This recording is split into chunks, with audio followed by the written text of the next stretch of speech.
So, this artist, Popeye, Yeah. right?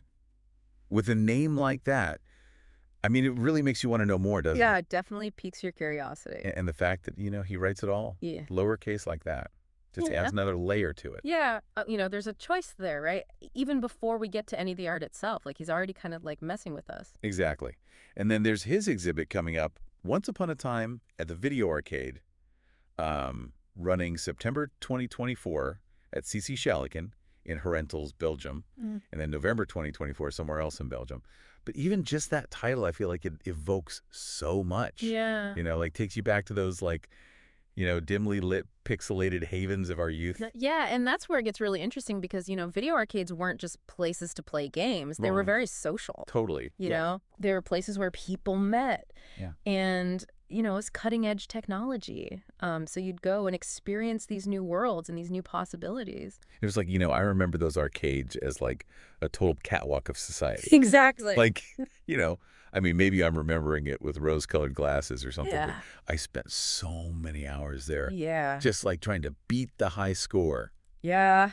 and, maybe catch the eye of that special someone. Exactly. And so you have this contrast now between what those spaces were, Right. which were these really vibrant social places, and then what they represent today. And I think that's kind of key to understanding Popeye's work. He's really looking at the way human connection has evolved and changed as technology has advanced so rapidly.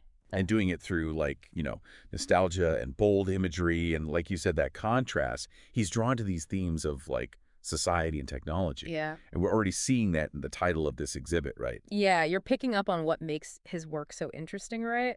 It's like he takes these seemingly disparate elements, this kind of vibrancy of the arcade, Yeah, but also the sense of isolation that can come with the digital age, right. and kind of weaves them together to create something that's really thought-provoking. Okay, so we've got this intriguing artist with this unusual name, an exhibition title that screams nostalgia, Yeah. and this clear fascination with like, the interplay between society and technology. Where do we go from here? Well, you sent me some images of his art as well. Yes. And I think that's where we're going to really find the story. Let's actually look at the visuals and see what messages they might hold. Let's do it. I'm ready to unpack the visual language of Popeye. All right, so let's dive into some of these images. The first one that I thought was really interesting was, pretty simple image in a way, but striking. Uh-huh. A single lollipop against this like beige background. And it says POPAI, AI, above PAIP. And it's so graphic and bold. I don't know, it's like he's playing with, like, what even is art? So when you go to a museum and you see like a Warhol and you're like, oh yeah, it's that familiarity. And then it's also like, what is this? It's Right. like taking something familiar and making it strange. Right. And that's pop art. Like that's the heart of it. And you can definitely see that influence in Popeye's work. But then just when you think you have a handle on it, it's like, Right. wait, AI. It's like now we're not just talking about soup cans. We're talking about, like, the future of creation. Yeah. And is that lollipop like a self-portrait? Is it, Yeah. combining those elements of pop art with AI and then with like a visual representation of his name? Yeah, and that's what I think is so clever. You Yeah. know, it's playful, but it also makes you think. Totally. And it makes you start to kind of ask these questions about what is technology's role in art and where does this go? Yeah. All right, the next image takes us to a totally different landscape, like Yeah. literally. So we see rows of these bright, colorful, classic arcade game cabinets, but they're in this like vast, desolate desert setting. It's so jarring. Yeah, it's like, you stumble upon the ruins of some civilization that was obsessed with entertainment. Right. And you kind of expect to hear, like, the sounds of, like, laughter and the frenzy of the joysticks and everything, but instead there's this, like, eerie silence. It really makes you wonder, like, are these relics of a bygone era? Like, are we just looking at how quickly technology moves and what we leave behind? Yeah, that's the question I think he's posing. And I think what's interesting, too, is the desert, right? It really emphasizes that isolation. Right. This kind of disconnect between how far we've come technologically and then where we are with, like, human connection. Yeah, it's giving me Planet of the Apes vibes, but with like, joystick warriors instead of apes. I love that. Yeah. Like the sense of questioning, our place in it all. Okay, so let's look at the next two images that come together and her walk in the park. So the come together is this like almost overwhelming, Like explosion of colorful balloons set against, you guessed it, another desert backdrop. Yeah. It's chaotic, it's vibrant, but strangely beautiful. And there's this tension there, right? Because balloons, you think of like joy and celebration, Right. but there's almost something aggressive about them, just in the amount of them. And then again, you have that kind of stark desert landscape. Yeah. So it creates this unease, like something's not quite right. Yeah. Okay, so then her walk in the park, we have this woman, her back is to us, and she's facing this giant, like, inflatable rubber duck near a pool of water, which is just like, what? But there's a weird serenity to it, especially compared to that last one. Right. But again, this desert backdrop, like ever present, Yeah. reminding us of this like underlying isolation. And I think what's interesting in both of these pieces is the scale that he uses. He takes these everyday objects like balloons or a rubber duck Yeah. and then blows them up to these almost mythical proportions, like they dwarf the human figure in the image. And so it's almost like they become these imposing symbols in this otherwise barren landscape. And it just creates this really surreal, dreamlike atmosphere that sucks you in. And it also makes you question what you're looking at. Yeah, it's like he's using these like playful, familiar objects, but then it's Yeah. like, oh no, wait. Right, exactly. He subverts expectations. Like he leads you down this path of like, oh, this is going to be, happy balloons or whatever. And Yeah. then it's like, wait a second, there's something else going on here. Right.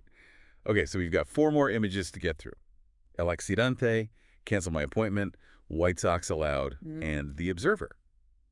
And without, going into each one in detail, they all kind of continue to play with this, like contrasting landscapes and these solitary figures, and often with like a little surrealism thrown in. Yeah, and you're picking up on these recurring motifs in his work, you know what I mean? Like he's creating a visual language, a lexicon of these symbols and juxtapositions that make you think. Totally. Yeah, it really is like he's creating this whole visual language, and we're like starting to kind of pick up on, little bits and pieces of it. But what I'm really struck by is just like how he uses these landscapes, these really stark, often kind of desolate landscapes. Yeah, and I think they're easy to kind of write off as just background, but I actually think those empty spaces are really crucial to his message.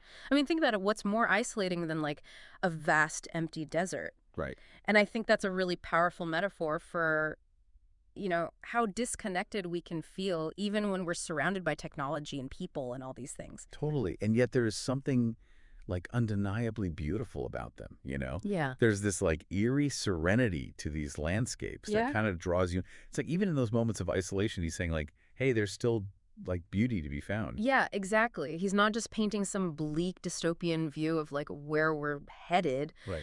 but I think he is asking us to think about what are the trade-offs that we're making. As we advance technologically, are we sacrificing some of those human connections that are so vital? So having spent time with these images,